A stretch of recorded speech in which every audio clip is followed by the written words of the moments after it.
Gloria sea el nombre del Señor. Antes de pasarle la parte al pastor, siento en mi corazón decirle a los hermanos, ¿verdad? Hermano, la palabra dice que el avisado ve el mal y se esconde, más el simple pasa y recibe el daño. En la medida en que ustedes estén en la calle caminando y ustedes vean un camión de carga, no le caminen al lado a un camión de carga. Deja que el camión de carga o se vaya adelante o despéguense de al lado. Hay veces, yo trabajo en esto y hay muchachos jóvenes que te dicen en el día, yo tengo 5 viajes. Y esa gente tiene que bajar a Dorado, esa gente tiene que ir a Yabucoa. O sea que esa gente tiene que caminar en la medida en que pueda, un poquito avanzando. Y eso, mientras uno lo puede evitar, estar cerca de un camión, se puede evitar un accidente fatal. Dios les bendiga y Dios les guarde.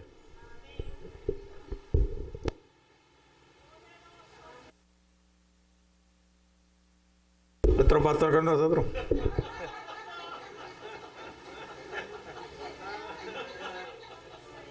Aleluya, como que dejó la cosa así en el aire, ¿verdad? Bueno, Dios es bueno. Dios les bendiga a todos y todas en esta mañana.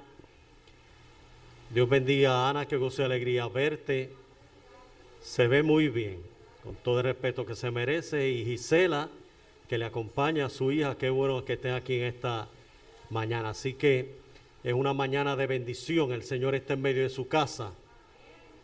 Bueno, después de oír esos cánticos, como Misael dice, que son viejitos, que son tremendos del ayer, mientras él cantaba, me acordaba de Débora, Merari, Sanabria, y un montón de cantantes del Señor que anteriormente adoraban, Wanda Batista, etcétera, al Señor en una forma especial, y que su contenido era un contenido de apelar al creyente a fortalecerse y seguir hacia adelante. Así que Dios bendiga a nuestros queridos hermanos.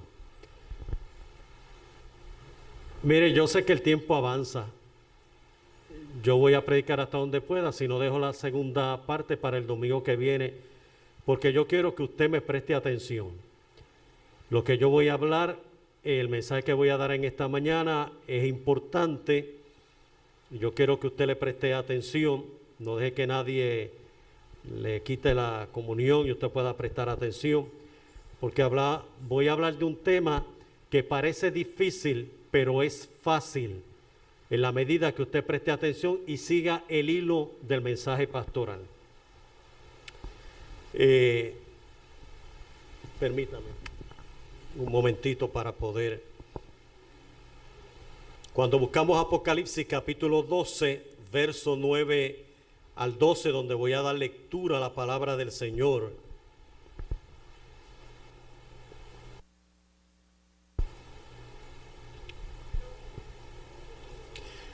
Apocalipsis capítulo 12, verso 9 al 12.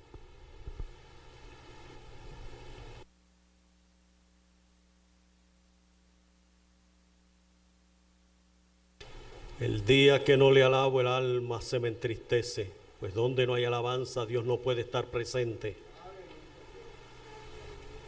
Ese sacrificio tan grande no puede ser pasado por alto. 3 veces le digo santo, aunque crean que estoy loco. Bueno, Apocalipsis capítulo 12, verso 9 al 12, es la porción de la Escritura que voy a utilizar para predicarle sobre el tema de la gran batalla final, una batalla cósmica y escatológica. La batalla final, una batalla cósmica y escatológica.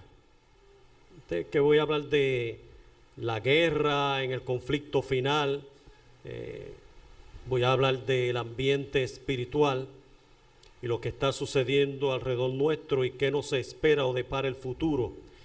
Dice Apocalipsis capítulo 12, 9 en adelante: y fue lanzado fuera el dragón, la serpiente antigua, que se llama Diablo y Satanás, el cual engaña al mundo entero. Fue arrojado a la tierra y sus ángeles fueron arrojados con él.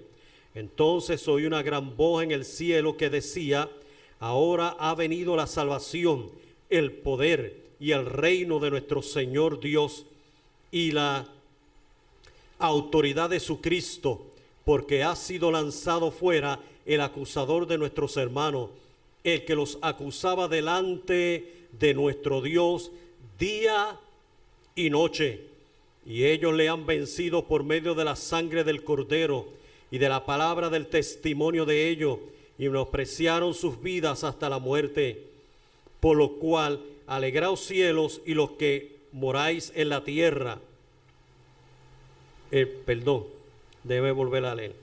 Por lo cual, alegraos cielos y los que moráis en ellos.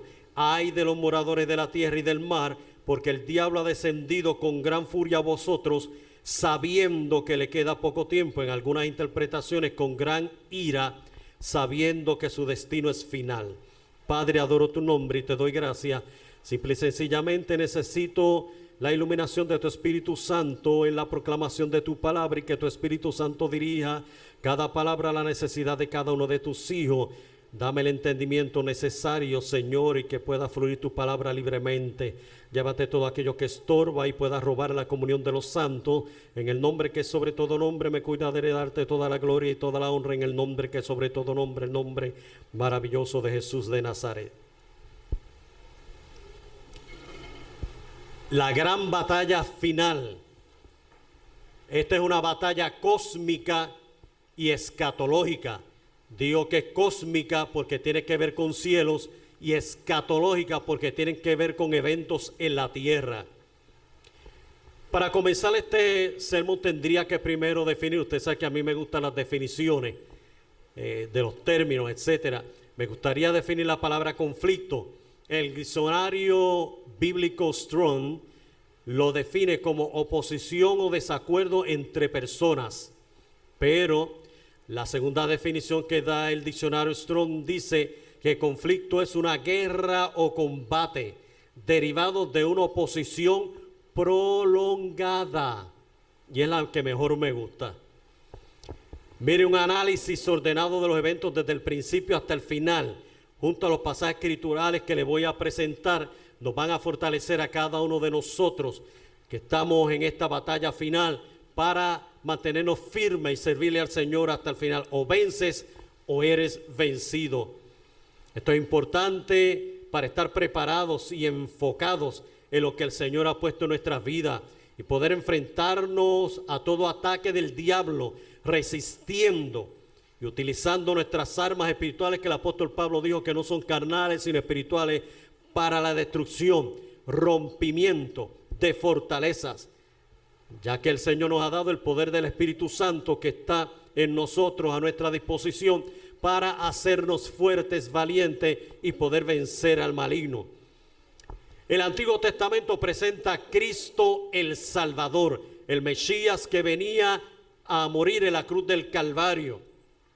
El Nuevo Testamento presenta a Cristo vencedor y glorificado. Apocalipsis, Juan en Apocalipsis lo ve como el Cristo que viene y reina lleno de gloria y de esplendor. Para mí esta batalla es cósmica y también escatológica. Tiene que ver con los cielos y tiene que ver con los eventos que surgirán en la tierra. En medio de esta batalla hay 6 etapas que a mí me parece que son importantes, que nosotros no podemos pasar por alto, las cuales se desarrollan en el cielo y se continúan en la tierra. Esta es una batalla espiritual. El que no puede entender que desde el principio esta es una batalla espiritual no va a poder entender los eventos finales. Mire, la primera etapa surgió en el cielo. Allí dice, bueno, antes de continuar, déjeme decirles que estas 6 etapas, una tiene que ver con Dios, una tiene que ver con el hombre, una tiene que ver con Cristo, una tiene que ver con la iglesia, una tiene que ver con Israel, y la última tiene que ver con Dios en todo lo que Él es. Así que esta batalla o estos conflictos que levantó el enemigo, porque Dios nunca está en batalla, Dios es el soberano y dueño de todas las cosas. Él no tiene que estar en batalla con nadie. ni pelear por su poder por nadie, porque el poder es eterno y es de Él y le pertenece a Él. El diablo fue el que levantó este conflicto, esta batalla. Déjeme obedecer.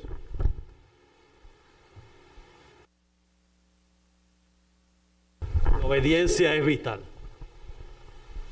Así que esta batalla nació en el cielo. Una de las descripciones que nosotros podemos ver y que usted como creyente la puede encontrar es bien fácil. Usted busque Ezequiel 28, Isaías 14 y le va a dar la descripción de un ángel que Dios hizo cuando hizo los cielos, lo celestial y la tierra, lo terráqueo, lo terrenal. Cuando Dios hizo los cielos, hizo los seres invisibles, y cuando hizo la tierra, hizo lo visible.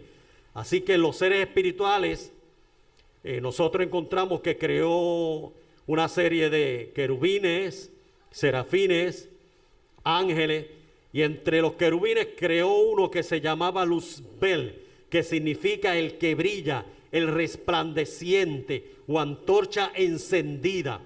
La escritura lo define en Isaías y en Ezequiel como lucero, estrella de la mañana o hijo de la mañana. Mire, cuando Ezequiel habla en el capítulo 28,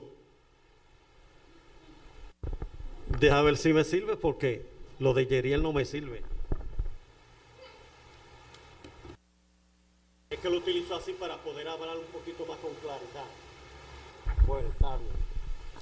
Así que cuando nosotros encontramos, ¿me oyen? Cuando nosotros encontramos Ezequiel capítulo 28, el verso número 12 en adelante describe las características acerca del lucero. Aunque el mensaje en el capítulo de Ezequiel 28, el mensaje al rey de Tiro, cuando uno busca del verso 1 hasta el 11, sí habla del hombre, el rey de Tiro, el gobernante. Tiro significa roca o la ciudad que está en medio de la roca. Cuando uno busca el mensaje al rey de Tiro, el mensaje es a un hombre. Pero del verso número 12 en adelante, Ezequiel lo cambia. Y no puede ser el rey de Tiro porque las características que dan van más allá. Y hablan de un ser supernatural. Dice al rey de Tiro, que se llamaba Etibal. Le presenta las descripciones, tú que te haces Dios, etcétera. Pero eso es en cuanto al hombre. Del verso número 12 en adelante empieza a dar la descripción acerca de lo que era lucero, que más tarde se cambia a Satanás. Satanás significa el archienemigo de Dios o el adversario. Su nombre al principio de la creación era lucero, antorcha encendida, resplandeciente.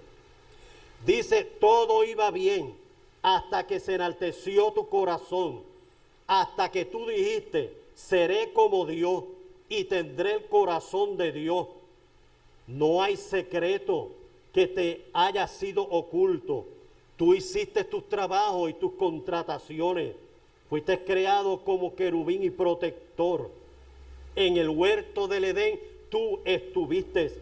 Te paseabas en medio de piedras de fuego, junto al solio de Dios o el trono de Dios. Mire cómo lo describe Isaías en el capítulo 14, que los primeros 11 versículos también hablan del rey de Babilonia. Pero del verso número 12, qué coincidencia, que también habla acerca de un ser supernatural. Le dice, tú eras el sello de la perfección, oh lucero, hijo de la mañana.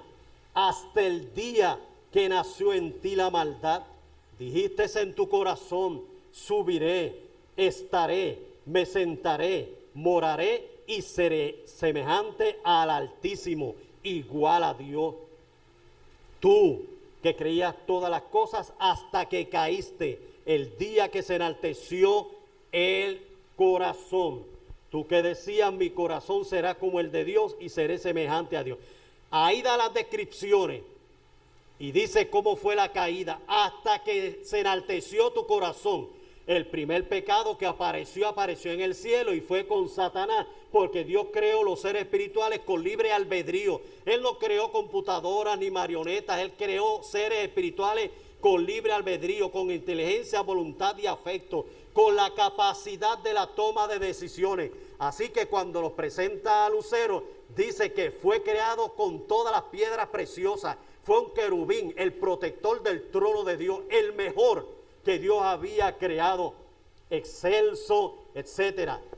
Dice que inmediatamente Dios creó después los demás ángeles, y cuando él vio que él estaba dotado de piedra y todos los secretos le fueron revelados después de Padre, Hijo y Espíritu Santo, él era el que tenía el dominio y el control, y seguía y movía, ejecutaba los planes de Dios. La Escritura dice que nació en el corazón el orgullo, y cuando nació el orgullo dijo, pero espérate, si aquí yo tengo piedras preciosas y todo el mundo me obedece, lo único que me falta es sentarme en la silla de Dios.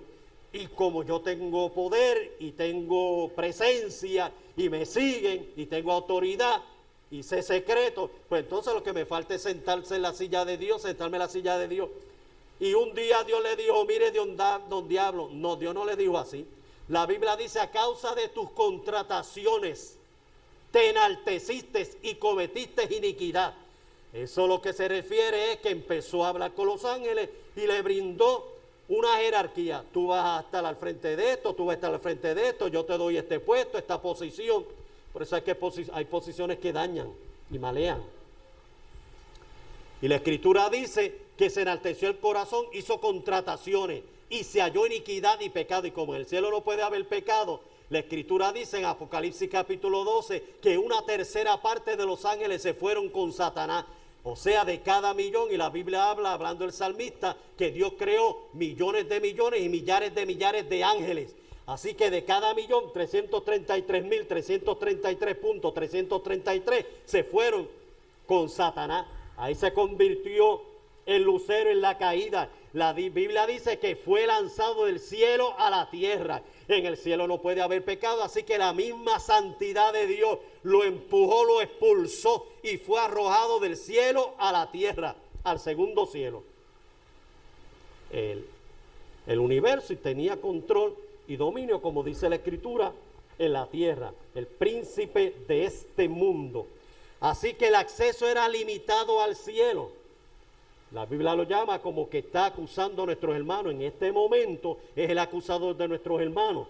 Y se mueve a través de su jerarquía establecida, a través de principados, tronos, dominios, como lo describe el apóstol Pablo en el capítulo 6 del libro de los Efesios. Él tiene su jerarquía y ellos le llevan a él la información.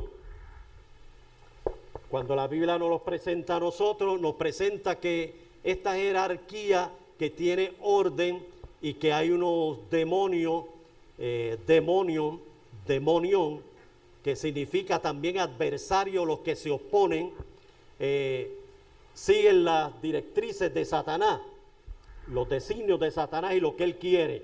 El propósito de Satanás desde el principio fue contra Dios. Ahí se lo puse, contra Dios. Así que fue arrojado. Cuando nosotros vemos el segundo evento que aparece, la segunda etapa, la Escritura dice que aparece ¿dónde? Aparece en el huerto de Edén. Dios creó al hombre. Yo me imagino que Satanás, al saber que Dios iba a crear al hombre, corona de la creación, ahí empezó a molestarse y le nació el orgullo. ¿Cómo va a ser otra persona mejor que yo?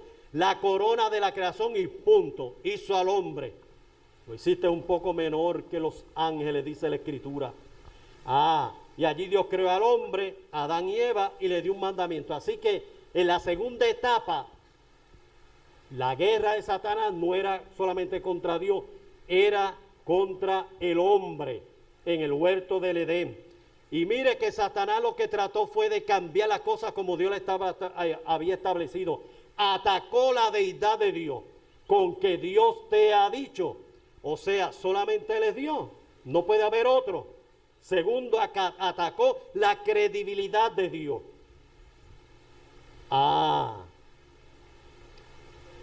Con que Dios os ha dicho. No es que Dios no le dijo la verdad, tildó a Dios de mentiroso, fue contra la credibilidad de Dios. Tercero, fue contra la verdad de Dios. Dios le dijo que, Eva le dijo que el día que comiésemos del fruto del árbol que esté en medio del huerto del bien del huerto, el árbol del fruto del bien y del mal, ese día moriremos.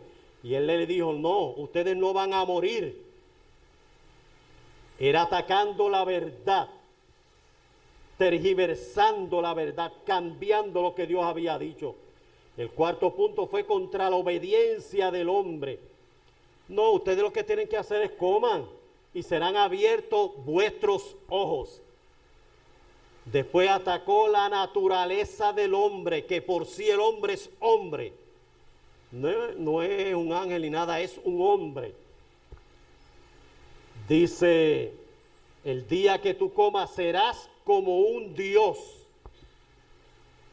llevando al hombre a la deificación. Así que la segunda etapa apareció en el huerto del Edén para atacar la criatura corona de la creación, el hombre, y trastocar la deidad de Dios. La tercera etapa que nosotros encontramos, la encontramos contra Cristo. Mire, desde el mismo nacimiento nosotros vemos la persecución. Cuando la Escritura dice que se le revela el Señor a los magos del Oriente y van a adorar al Señor. Y cuando van a adorar al Señor, fueron y llegaron donde estaba el rey Herodes y le dijeron, ¿dónde? Que ha nacido otro rey. Ah, pues mira, averigüen dónde ha nacido para que ustedes me den la información para yo ir también y adorarle. Mentira. La Escritura dice que como los reyes no llegaron, el Señor se le apareció en el camino, ellos se fueron y le dice, caminen y vayan por otro camino, no regresen otra vez donde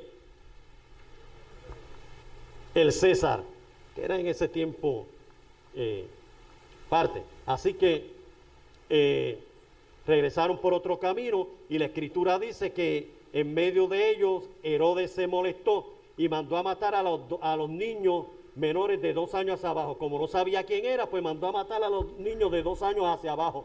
Una trampa del enemigo. Oye, el diablo siempre ataca la creación de Dios. Por eso surge el aborto, la matanza de los niños. El diablo está empeñado en que no haya multiplicación, está empeñado en destruir la criatura, está empeñado en destruir lo que Dios ha hecho desde el principio.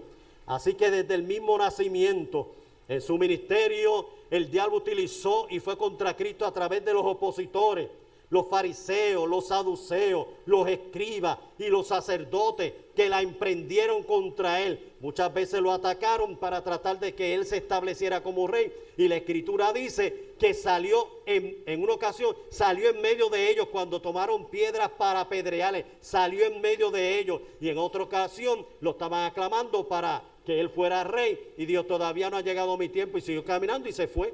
Porque las cosas se van a cumplir conforme Dios le ha establecido en su plan perfecto, no como el hombre quiere. Y después de eso lo vemos, el ataque del enemigo contra Cristo en la crucifixión, llevándolo al Calvario. Y se creía que ahí en el Calvario había terminado todo, y lamentablemente no sabe que ahí fue el triunfo y la victoria. La Biblia dice, derrotando al diablo y los demonios, los avergonzó en público. Fueron derrotados, así que el diablo y los demonios están derrotados. Cristo los venció en la cruz del Calvario. Y yo quiero decirle algo a ustedes que me incomoda cada vez que lo oigo y lo leo por algún escrito que manda alguien. El diablo no puede leer la mente, porque si el diablo lee la mente es Dios. El único que puede leer la mente es Dios. Ah, pero como hay personas que bregan con el espiritismo y le dicen a otras personas las cosas de la vida, porque esas otras personas que no tienen a Cristo, están los demonios detrás de ellos para averiguar todo y le informan al vidente o al medium o al espiritista, el que esté ahí en ese momento. Pero el diablo no puede leer la mente, óigalo bien, y menos la suya y la mía, porque nosotros tenemos la mente de Cristo. Él traquetea, manipula, manda dardos a la mente para que la gente crea y lo haga. Por eso es que usted ve que las personas que se tiran de un puente o matan a otra persona, no, yo oí una voz, no, algo me hablaba en el oído, tenía un pensamiento que me llegó de momento. Los dardos que dio el apóstol Pablo del enemigo para tratar de socavar a la gente de su estabilidad y que puedan el fin y el propósito que quiere destruirse. Bueno, cuando nosotros buscamos, Cristo lo vence en la cruz del Calvario. Mire, Él utilizó a Judas, utilizó a los sacerdotes, utilizó a Pilato. No me diga a mí como algunas personas dicen, ay bendito, es que Pilato no tenía culpa. Pilato lo supo bien, las evidencias estaban allí. Él no encontró ninguna falta, hasta su mujer dice, mira que he tenido sueños de noche y se me ha revelado.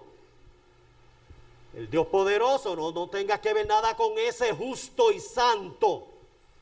Pero Pilato fue para adelante, obedeciendo la presión de las multitudes. La Escritura dice que se dio a la presión de las multitudes y entregó a Cristo. ¿A quién quieren? ¿A Cristo o a Barrabás? A Cristo no, porque Cristo nos confronta, porque Cristo nos habla de un nuevo camino, porque Cristo nos habla de la verdad, porque Cristo nos habla de que estamos mal. Cristo nos confronta con nuestro pecado. A Cristo nos suéltanos a Barrabás. Y ustedes saben lo demás que pasó. Cristo muere en la cruz del Calvario. La Escritura nos lo presenta a nosotros. Se le aparece a los discípulos. Hechos capítulo 1 dice que se le apareció como a más de 500 personas. El apóstol Pablo dijo que al último que se me apareció a mí como abortivo fue a mí, dice el apóstol Pablo. Camino a Damasco en persecución con los cristianos. Así que el Señor se va y en los últimos capítulos de Mateo, Marcos, Lucas y Juan usted va a encontrar la resurrección de Cristo y va a encontrar la ascensión al cielo en el monte del Olivar. La Escritura dice que Cristo ascendió después que le dio mandato, mensaje a los discípulos. Vayan por todo el mundo y prediquen este evangelio a toda criatura. Id por todo el mundo y predicad este evangelio a toda criatura. Haced discípulos, las dos funciones, proclamar y hacer discípulos a toda criatura. He aquí, yo estaré con vosotros hasta el fin. Y ahí fue elevado al cielo. Ellos se quedaron mirando hacia arriba. Y aparecieron los ángeles y le dijeron, varones galileos que estáis mirando al cielo, este mismo Jesús que ustedes han visto ascender al cielo en una nube, así volverá a la tierra otra vez. Así que no se quedará allá arriba. Es el primer mensaje de que Cristo viene. Maranata, Cristo viene. De ahí en adelante nació la iglesia. Hechos capítulo 2, bajo el poder del Espíritu. Hechos capítulo 1, estaban unánimemente juntos María, la madre de Jesús, los discípulos, sus mujeres en el aposento alto. Alrededor de 120 personas en total orando, clamando y pidiendo la promesa. Y la Escritura dice que llegó Pentecostés, la promesa, el poder del Espíritu Santo, esa capacidad que Dios le otorga a los creyentes para poder funcionar en su vida y experiencia cristiana, para que puedan ser efectivos en su mensaje, para que puedan ser efectivos en la proclamación, y les otorgue el Espíritu Santo los charis, los carismas, los dones, para que puedan ser efectivos junto con la proclamación, con dones de sanidad, expulsar demonios, milagros, prodigios, lengua, interpretación de lengua, etcétera. Nació la iglesia. Y la iglesia desde el primer momento que nació empezó a recibir la persecución. La persecución se manifestó una vez Pedro y Juan subían a la hora de la oración a las 3 de la tarde al templo llamado La Hermosa. La Escritura dice que junto a la entrada del templo, a las puertas del templo, había un paralítico. Y la Escritura dice que Pedro le dijo, oro y plata no tengo, pero lo que tengo te doy. En el nombre de Jesús de Nazaret, levántate y ponte de pie. Este fue el primer milagro. Aleluya, que empiezan a realizar los discípulos del Señor en ese momento, después que el Señor se va. Pedro y Juan, y el paralítico se levantó y dice la Escritura que comenzó a correr, a danzar, a alabar y a glorificar a Dios. Bueno, tanto es así que le preguntaban, ¿y el que te sanó? ¿Y el que hizo el milagro? Y lo que sucedió, hablando acerca del poder de Cristo. Nació la iglesia y de ahí en adelante, después de este milagro, empezó la persecución. La iglesia fue perseguida, los apóstoles fueron perseguidos. De ahí en adelante el diablo trató de destruir la iglesia, tratando de matar a los cristianos, tratando de matar a los apóstoles, quería exterminar la iglesia. Pero mientras más cristianos mataban y lo echaban al circo romano, a los leones, lo prendían en fuego como hoguera, la escritura dice que más se multiplicaban. Era la multiplicación de los creyentes, era lo que el Señor había dicho: las puertas del infierno no prevalecerán contra la iglesia. La iglesia marcha, la iglesia es triunfante, la iglesia es poderosa, la iglesia es viva, la iglesia la dirige, la capitanea el Espíritu Santo de Dios, y las puertas del infierno no prevalecerán contra la iglesia. No hay diablo, no hay enfermedad, no hay nada que pueda resistir el avance de la iglesia. Y esa expresión, las puertas del infierno no prevalecerán contra la iglesia, lo que significa es que la iglesia tiene el poder y la capacidad de aún ir hasta el mismo shooting, hasta el mismo lugar donde están los perdidos, para sacarlos y traerlos a la libertad en Cristo Jesús Señor nuestro. Hubo oposición hacia la iglesia, hubo persecución, hubo muerte.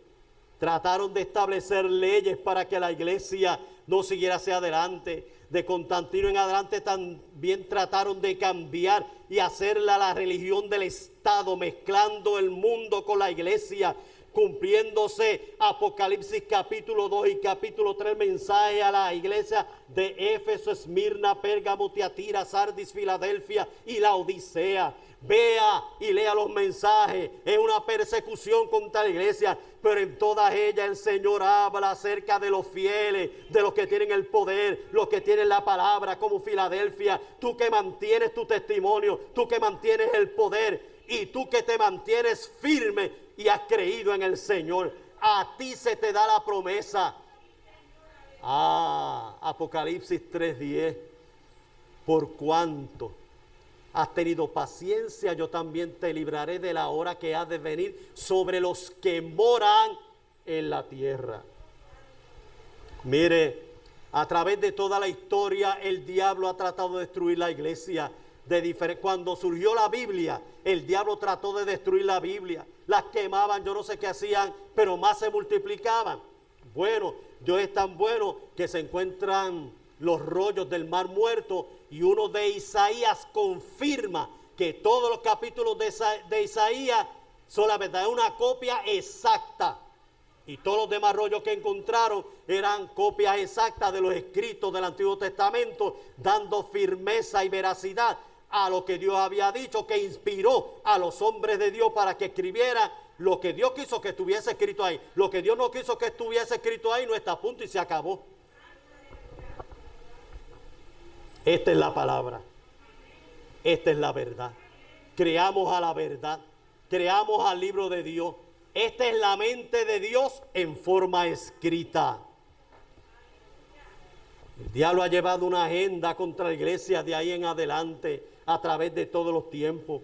Una agenda contra el matrimonio, contra la santidad del matrimonio, llevando y promoviendo la promiscuidad sexual, el cambio de roles, el cambio de sexo, contra la naturaleza del hombre y de la mujer, según Romanos capítulo número 3. Ha llevado una agenda contra la familia para tratar de destruir la familia y disolverla. Ha tratado de ir contra los hijos, el aborto, etcétera, la violencia contra los niños, el maltrato, la trata de niños, las drogas, la maldad, el pecado, ir contra toda la verdad.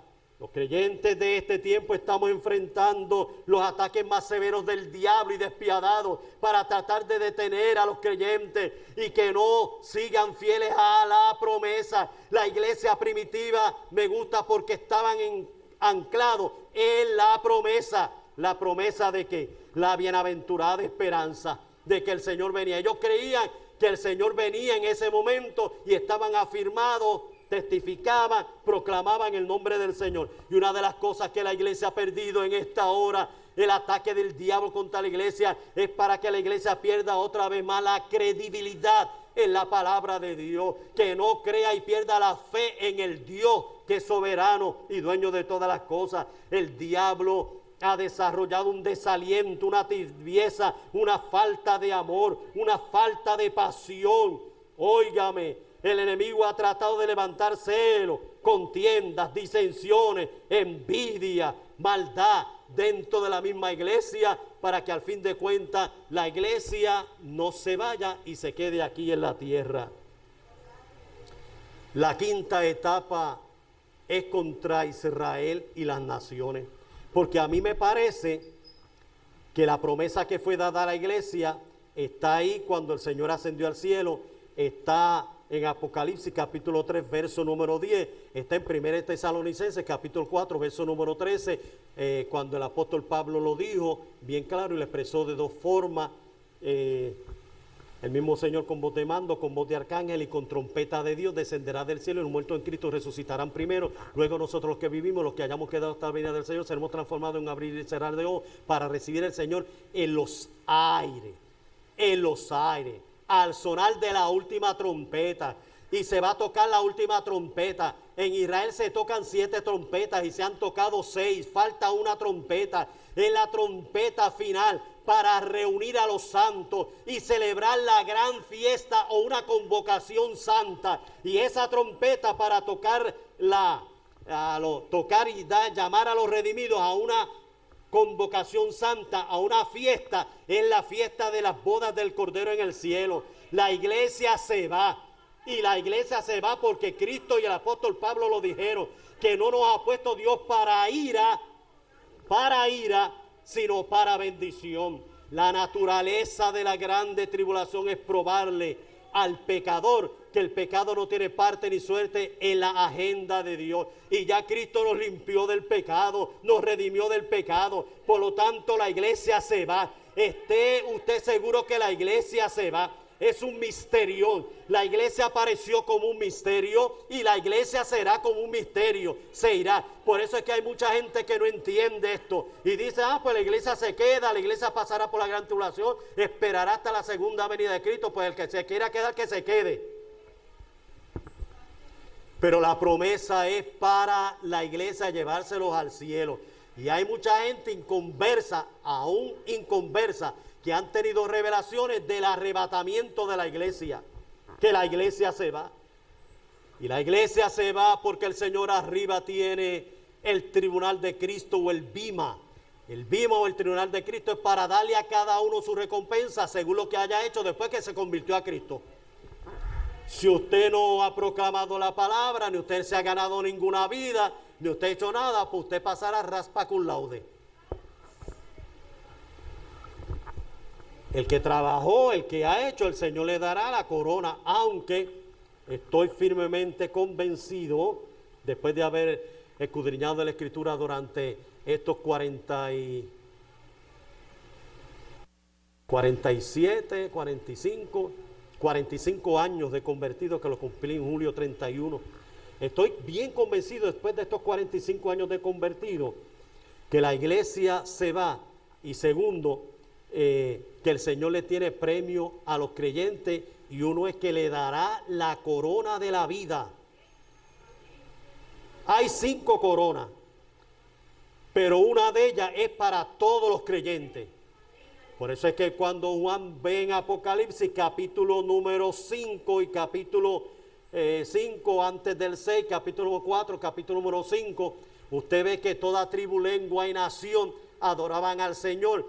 Dice que los ancianos se quitaban, los 24 ancianos, que es una representación de 12 del Antiguo Testamento, y los 12 apóstoles del Nuevo Testamento, una representación de la iglesia total, vestidos de blanco, con coronas en la cabeza, y tenían arpas en las manos para cantar y adorar al Señor. Adoraban al Cordero y le decían: tú que nos libraste de la ira del Cordero, a ti sea la gloria, la honra, el imperio y la majestad por los siglos de los siglos. Oh, tú que reinas y vives para siempre. Óigame, Después del tribunal de Cristo, arriba la iglesia, el Señor llevará a la iglesia a la gran fiesta, a las bodas del Cordero.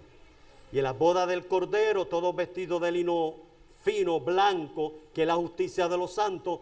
En las bodas del Cordero, el novio se casará con la novia, Cristo con la iglesia. Y habrán regalos, etcétera. Por eso yo digo que será una fiesta de entrega de obsequios y regalos. Mientras la iglesia se fue, abajo de la tierra, los que se quedaron, pues se quedaron. Apocalipsis capítulo 3, el mensaje de la iglesia de la Odisea, usted lo va a encontrar bien claro y lo puede leer. El Señor los vomitó de su boca. Estaban en el cuerpo, pero no eran del cuerpo y el Señor los expulsó. Así que si los expulsó fuera, se quedaron. Pastor, pero le cortarán las orejas, los dientes. Mire, mi hermano, si es ahora que es el periodo de la gracia, que es favor inmerecido, y es el tiempo del ministerio del Espíritu con gloria, donde el ministerio del Espíritu está trabajando con los creyentes para afirmarlos, santificarlos, purificarlos y que se mantengan firmes y darle la fortaleza necesaria a través del poder de los dones, con las herramientas necesarias, con la armadura y que puedan vencer. Si es ahora y mucha gente están apostatando, están dejando al Señor, se están yendo atrás y no quieren al Señor, ¿cuánto más cuando venga la gran tribulación? Que lo primero que ocurra es que se va a manifestar el hombre de pecado, aquel inicuo cuyo advenimiento es por obra de Satanás. Usted lo va a encontrar en Apocalipsis capítulo 13.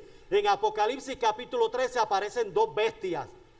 Una bestia que sale del mar, y el mar en la Biblia es multitudes. Una bestia que va a salir de en medio de las multitudes, que se le va a dar poder, trono y autoridad. Él va a ejercer el poder político y económico. Se llama el anticristo, el hijo de perdición, aquel cuyo advenimiento es por obra de Satanás. Y usted dirá, pastor, y usted está hablando de eso. Mi hermano, es que de alguna forma usted tiene que conocer las cosas, porque todo el tiempo yo no voy a estar predicando la sanidad, predicando el mensaje del apóstol Pablo. La iglesia ha perdido el mensaje de Cristo viene Maranata, y los creyentes han perdido ese fervor esperando a su Mesías, a su Señor, al Cristo de la gloria. Mire, esta bestia del mar es el anticristo. Bueno, el anticristo tiene que tener raíces judías, porque no hará caso de sus padres, estará bajo la agenda de la perspectiva de género en todo su apogeo, porque dice la Escritura que del amor de las mujeres no hará caso, porque el anticristo no viene a casarse ni a tener familia. El anticristo viene a ejecutar un plan que va a establecer Satanás en la gran tribulación para tratar de destruir a Israel y a las naciones. El fin del anticristo es tratar de deificarse y darle gloria a Satanás. Ahí va a haber la trinidad satánica o malévola. Satanás imitando al Padre, el anticristo imitando al Hijo, a Cristo, y el falso profeta imitando al Espíritu Santo.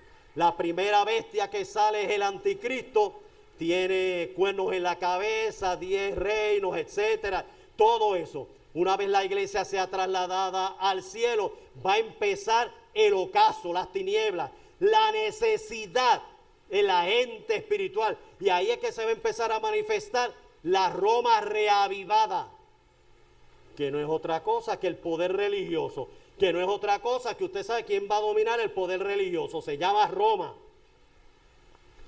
Y se va a levantar el poder religioso porque el anticristo no puede manifestarse en Israel y en otras naciones a menos que el falso profeta no lo promueva.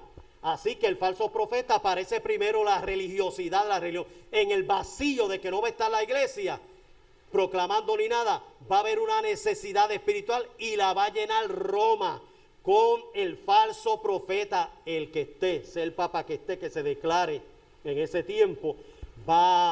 Dice la Escritura que esa segunda bestia que sale de la tierra, la primera salió del mar, el anticristo, pero en Apocalipsis capítulo 13 la segunda bestia sale de la tierra, o sea que está en la tierra y tiene conocimiento de un sinnúmero de cosas. Ese es el falso profeta, la religión. el imperio romano reavivado del falso profeta y el anticristo volverán a tener otra vez su auge. El mercado común europeo o la Unión Europea, que lo que están preparando es el poder económico para dárselo al anticristo, la Iglesia Mundial, que no es otra cosa la que va a dirigir el falso profeta, el poder político, económico, religioso y social. El poder político y económico lo va a dirigir más bien el anticristo, y el poder religioso y social lo va a dirigir el falso profeta. Porque esta bestia, que es el falso profeta, la religiosidad, el que lo dirige, le dice que le fue dado poder, que aún del cielo hacía descender fuego. Segundo, que le creó a la bestia, el anticristo, una imagen como Nabucodonosor, la imagen de Nabucodonosor. Pero este falso profeta va a crear una y le va a dar vida para que hable a favor del anticristo y para que todos los pueblos le adoren. Tercero, este falso profeta tiene el poder sobre la gente. Va a tener el dominio de la gente y le va a pedir que se le ponga una marca a la gente, controlando a la gente, para que adoren a la bestia, al anticristo. Así que el anticristo y el falso profeta están unidos. Y el anticristo dice que Satanás se va a encarnar en él. Una imitación de la encarnación de Cristo. Se le va a meter por dentro a el anticristo y va a ser Satanás encarnado. Así que imagínense cómo va a venir la grande tribulación. Después que venga el falso profeta y prepare el ambiente, aparecerá el anticristo, todo el mundo lo buscará, lo adorará y emergerá según el nuevo orden mundial, como aquel que va a traer dominio, riqueza y bendición a las naciones. Una vez dijo John McNamara, secretario de la Organización de las Naciones Unidas, dice: necesitamos un hombre. Nos hace falta un líder. Nos hace falta una persona que dirija el mundo entero. Por eso hablan de la globalización y en todas las áreas, porque todo va a ser uno en ese nuevo orden mundial. Y necesitamos ese hombre que nos gobierne y nos dirija. Venga de Dios o venga del diablo, lo recibiremos. Y él dictó la sentencia profética, ¿sí? Va a venir del mismo infierno. La Escritura dice que ese anticristo, en Apocalipsis 6, verso 1, se le dio arco para vencer. Es el hijo de perdición, aquel inicuo, estoy terminando. Satanás, que controla todas las cosas en ese momento.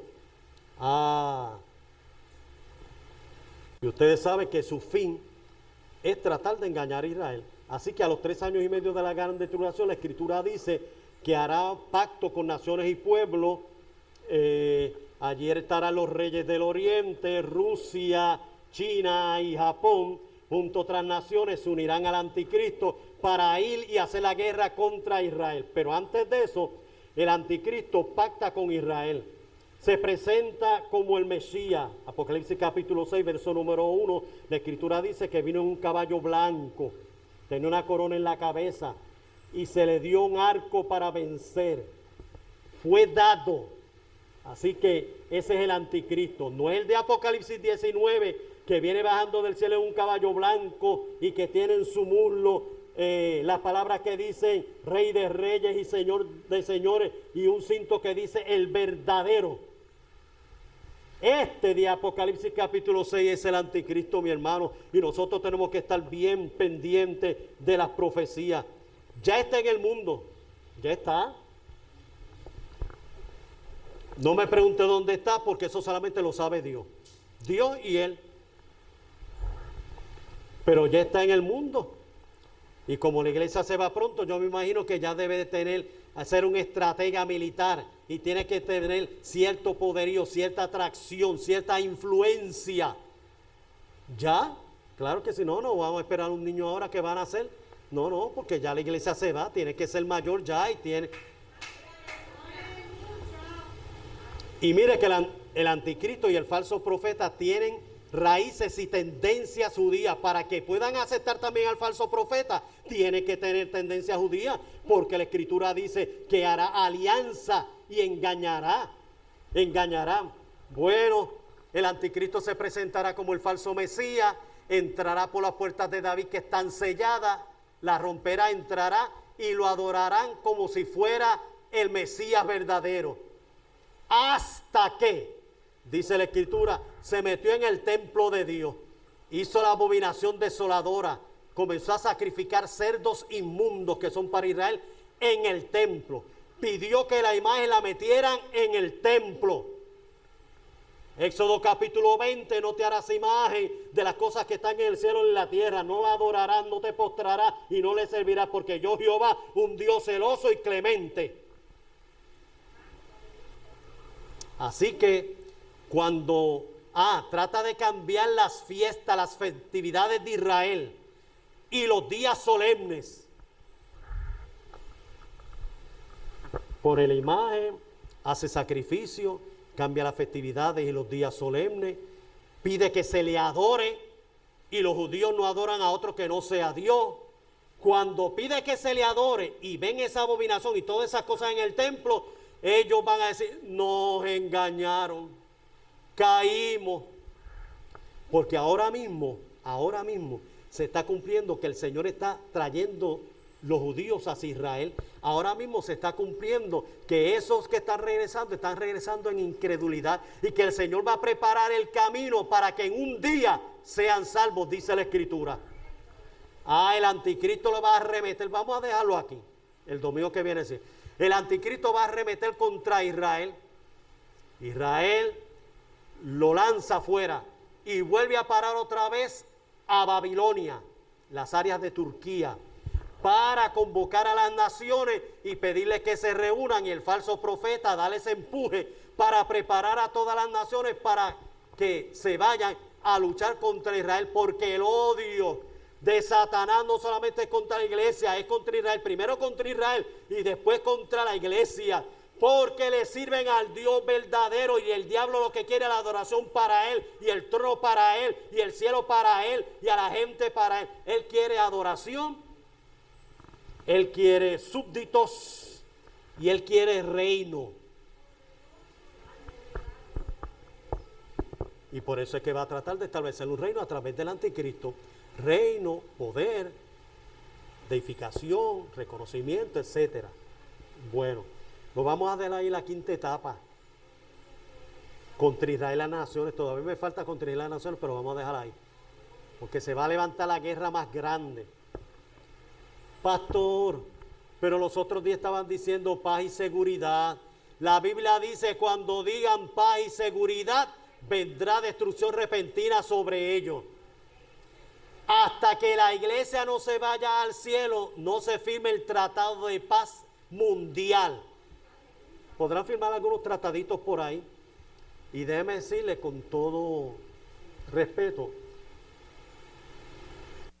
que en estos momentos Donald Trump fue uno de los que hizo alianza con Israel y unificó a muchos estados árabes, que no se hacía nunca. Los unificó. Bueno, tanto es así que el primer ministro de Israel, Netanyahu, celebró tiempo atrás una festividad y aniversario del establecimiento de Israel como nación desde el 1948, y estaba celebrando jubileos, etcétera, y mandó a hacer una moneda, y en la moneda puso a Donald Trump a este lado, la cara hacia allá, la moneda estaba la cara hacia allá, y la otra sobresaliendo Ciro. Y decía Netanyahu en un escrito que yo oí cuando lo estaba pronunciando en su idioma, pero con interpretación, decía que él celebraba que Donald Trump haya hecho alianza con Israel y lo consideraba amigo de Israel. Cuando todas las otras naciones y pueblos estaban contra Israel, él se había hecho amigo de Israel, respetó a Israel, ayudó militarmente a Israel, le dio y envió dinero para con Israel. Así que Israel tiene que estar agradecida y mandó a hacer esa moneda. Y dijo que él era el Ciro de este tiempo, Donald Trump, por eso le puso la cara de Ciro. Y dijo que ese cumplimiento estaba en Isaías 45, que la doble profecía tenía que ver con Ciro, pero también tenía que ver con ese que iba a ayudar a Israel, que era Donald Trump. Así que, bueno, eso lo dijo él. Lo único que quiero decir es que cuando todo el mundo está contra Israel, hay gente que está a favor de Israel. Y la Biblia dice que Dios va a bendecir a los que bendicen Israel. Bendeciré a los que te bendijeren y maldeciré a los que te maldijeren. Usted sabe que aquel hombre de Venezuela se paró y dijo: yo maldigo a Israel desde las entrañas de mi ser. Y desde las entrañas le nació el cáncer que se lo comió. ¿Y usted sabe qué? Sacaron una foto los médicos y las entrañas de él, de ese presidente de Venezuela que murió, dice que la forma que tenía sus entrañas se encogieron y tenían la forma de Israel, del territorio de Israel, del mapa de Israel. Hermano mío, con Dios no se puede jugar. Dios es la verdad. Bendeciré a los que te bendijeren y maldeciré a los que te maldijeren. Así que vamos a estar de pie, vamos a orar. Vamos a quedar aquí. Todavía hay tela que cortar. Todo esto nos debe de motivar a nosotros a acercarnos más al Señor, a buscar más al Señor, estar firmes en el día malo. Y aunque venga el coronavirus, la pandemia, la escasez, todo eso, después yo voy a hablar de todo eso, de los terremotos y todo eso es preparando el ambiente, preparándose. Usted y yo tenemos la confianza en nuestro Dios. Hemos creído en Dios, tenemos la confianza en Dios, le servimos a Dios y esperamos a Dios, al Señor. Así que para adelante, mis hermanos. Bueno, los músicos que se preparen, vamos a cantar Pronto vendrá el Señor. Le invito con todo respeto que usted se ponga de pie. Levante sus manos hacia el cielo y vamos a orar al Señor. Este es un momento sumamente difícil, pende en balanza la vida espiritual de mucha gente. Reflexionemos. ¿Nos decidimos servirle a Dios o no? Busquemos a Dios como nunca antes, no perdamos el tiempo. El Señor está a las puertas, Maranata, Cristo viene. Apocalipsis capítulo 22, si ven, Señor Jesús. La iglesia dice ven y el Espíritu dice si ven, Señor Jesús, ven, ven, ven. En la expresión, dice la Escritura, que la expresión de David, cuando había salido por causa de la persecución de su hijo, el pueblo empezó a gritar y a clamar y decían: ¿por qué no aclamamos y hacemos volver a nuestro rey? Hagamos volver a nuestro rey, gritaban en Israel para el tiempo de David, y David volvió al trono. Debemos de clamar, hagamos volver a nuestro rey.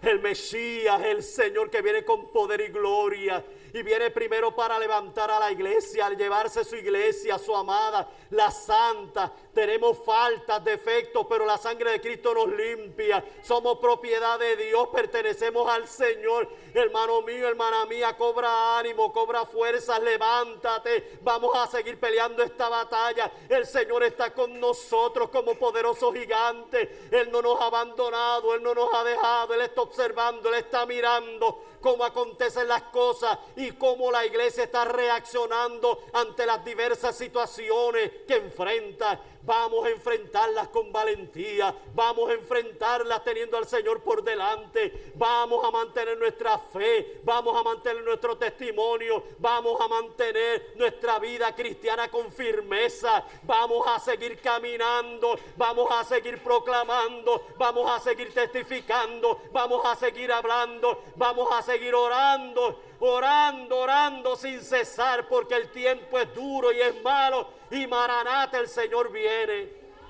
Te doy gracias por tu amor y tu infinita misericordia. Te doy gracias porque tú eres el Señor de la iglesia. Cuán importante es conocer estos eventos escatológicos, Señor, que nos presenta la Escritura. Porque tú has trazado un plan.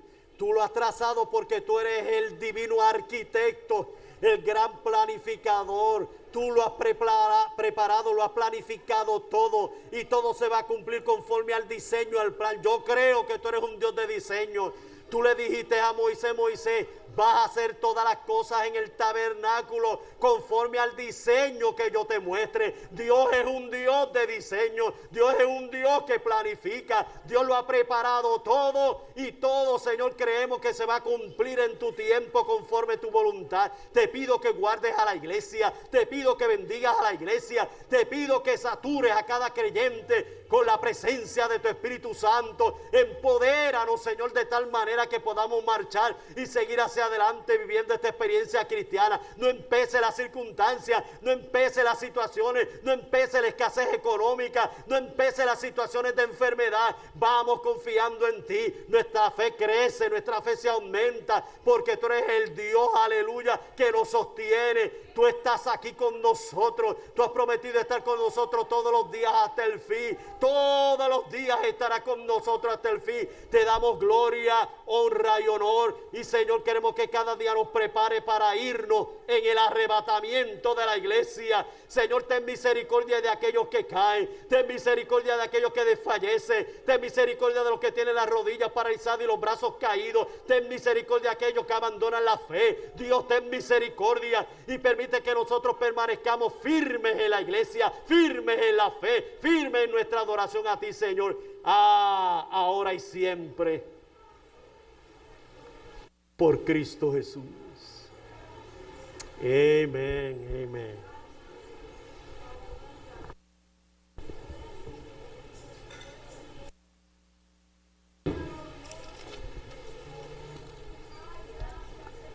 Si el Señor lo permite, el martes estamos orando aquí